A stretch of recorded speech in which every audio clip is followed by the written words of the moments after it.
আমার যখন 10 million subscriber হয় তখন থেকে গাইস অনেক মানুষ আমার পিছে লাগছে। শুধুমাত্র মানুষ লাগে না, ইভেন আমাদের দেশের কন্টেন্ট ক্রিয়েটর কিন্তু আমার পিছনে লাগছে। হায় হায় হোয় হোয় হায় হায় হোয় হোয় বতবদি বতবদি বতবদি।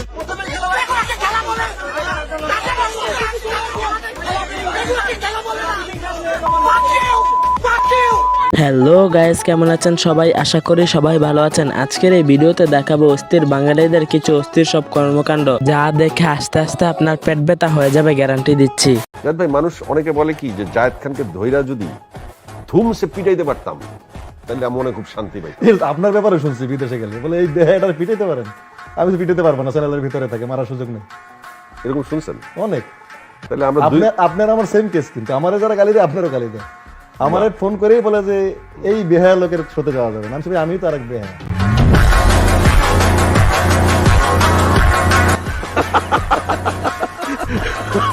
সো গাইস, আজকের এই ভিডিওটি অনেক ইন্টারেস্টিং হতে যাচ্ছে, তাই সম্পূর্ণ ভিডিওটা না টেনে দেখার জন্য অনুরোধ রইল। আর যদি আমাদের চ্যানেলে নতুন হয়ে থাকুন তাহলে সাবস্ক্রাইব করতে ভুলবেন না। সো আজেরা বকবক না করে জলদি ভিডিওটি শুরু করি। আমি জিলাপি একবারও পাইনি। ও দুইবার জিলাপি নিয়ে এসেছি। দুইবার জিলাপি নিয়ে এসেছি। আমি জিলাপি নেই, আমার জিলাপিও দেন। দেন আমার হচ্ছে কি? পাগলা তিতানিডা বোঝে না, পাগলারে জিলাপি দিও না। আমি কোনো বিশ্বাস চাই না। ও জিলাপি দুইবার নিয়ে লেখে।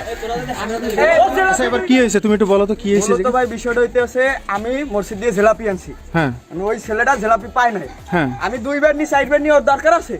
আমি জিলাপি আনছি, ও আমার কাছ দিয়ে জিলাপি কারিয়ে নিল, এই কারণে আমি ওরে মারছি। এই সময় কম, শুরু করো। সো গাইজ, শুরুতে দেখে আসি টিকটক এবং সোশ্যাল মিডিয়া কাঁপানো কিছু অস্থির ভিডিও, যা দেখে আপনিও বলবেন আরে এরা কারা। Problem don't disturb, okay understand. Emergency মানে আমার মা আগে না আপনার অফিস আগে নিয়ে পুরো দেবো। কিন্তু দুইটা কথা মনে রাখবেন। এক, দোয়া করা ছাড়ার কিছু অপশন নাই। দুই, মাথায় আপনাদের বুঝতে হবে সবসময় আমাদের টার্গেট কিন্তু next world cup, not this world cup. Hey guys, আপনারাও মায়ের দোয়া ক্রিকেট টিমের জন্য দোয়া করবেন, কারণ আল্লাহর কুদরতি ছাড়া এই টিম মনে হয় না কোনোদিন ভালো করতে পারবে। আর হে গাইস, দোয়া শেষে কিন্তু জিলাপির ব্যবস্থা আছে। বলো কি, তুমি সত্যি বলছো? দোয়া করা ছাড়ার কিছু অপশন নাই। আপনারা সবাই আমার জন্য দোয়া করবেন। দোয়া করেন, সবাই মিলে আমাদের জন্য দোয়া করতে পারেন। সবাই দোয়া করবেন। আমাদের দোয়া দরকার। আচ্ছা, দোয়া করতে পারি যে যেন আমরা ফর্মে ফেরত আসে। দোয়া করা ছাড়ার কিছু নেই। সবার কাছ থেকে দোয়া চাইবো। দোয়া করেন। আসি ভাই, দোয়া করেন। সবাই হাত তোলেন। মায়ের দোয়া আছে, এই মায়ের দোয়া থাকলে কোনো চিন্তা নাই।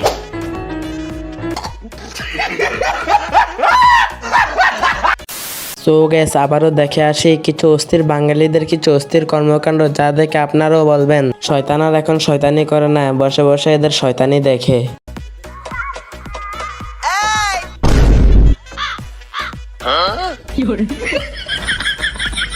ভাই ভাই ভাই ভাই মাফ করে দিন ভাই, আর জীবন ভাই সে বলে গাইতাম না ভাই। ভাই এবার মতো মাফ করে দিন আমারে ভাই, আর জীবন সে বলে গাইতাম না ভাই।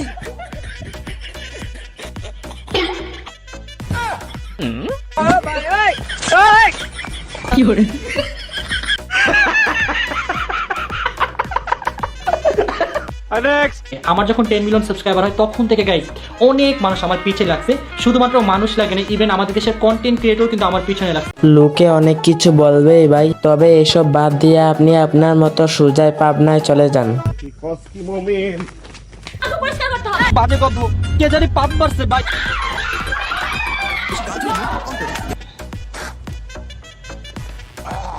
এবং ডে বাই ডে আমি তোমাদের থেকে অনেক বেশি ভালোবাসা পাচ্ছি। আর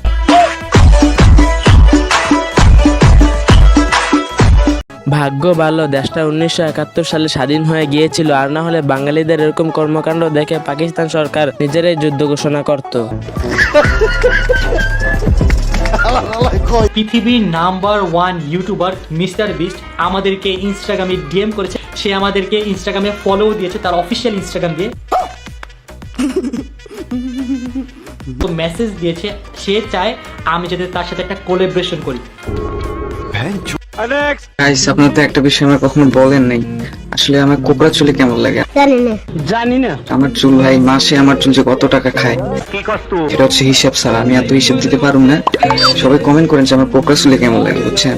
আর যদি কোকড়া চুলে ভালো না লাগে ঠিক আছে কমেন্ট বক্সে বলে দিবেন, আমি বিকাশ নাম্বার দিয়ে দিব, ওইখানে টাকা পাঠাই দিন, চুলে স্টিক করে নিব। কারণ ভাই আমি খুব গরিব, ঠিক আছে? আমার কাছে কোনো টাকা নেই, ঈদে মার্কেট নেই, একটা ভালো বউ নেই, বিয়ে করতাম, গার্লফ্রেন্ড। বাচ্চা থাকো চিরকাল ছিঁড়ে খাও বেড়ার বাল।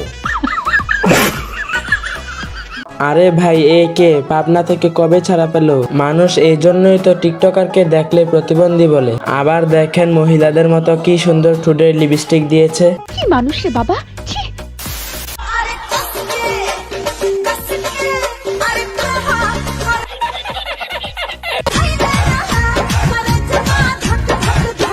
ভাই পরিবেশটা সুন্দর না?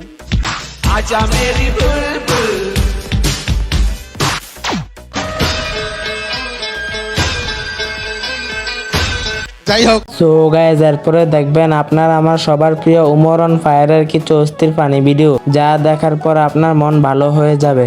গাইস আজকে আমি করবো একটা মিনি ব্লগ, আর এই ব্লগে আমি যেতেছি হলো ইন্ডিয়া। আর এই যে আমি ইন্ডিয়াতে চলে আসছি, তো আজকের ব্লগটা আমি এই জায়গায় শেষ করতেছি। এরকম মিনি ব্লগ যদি আপনারা আরো চান তাহলে অবশ্যই এই পেজটাতে ফলো করে দিবেন। টাটা।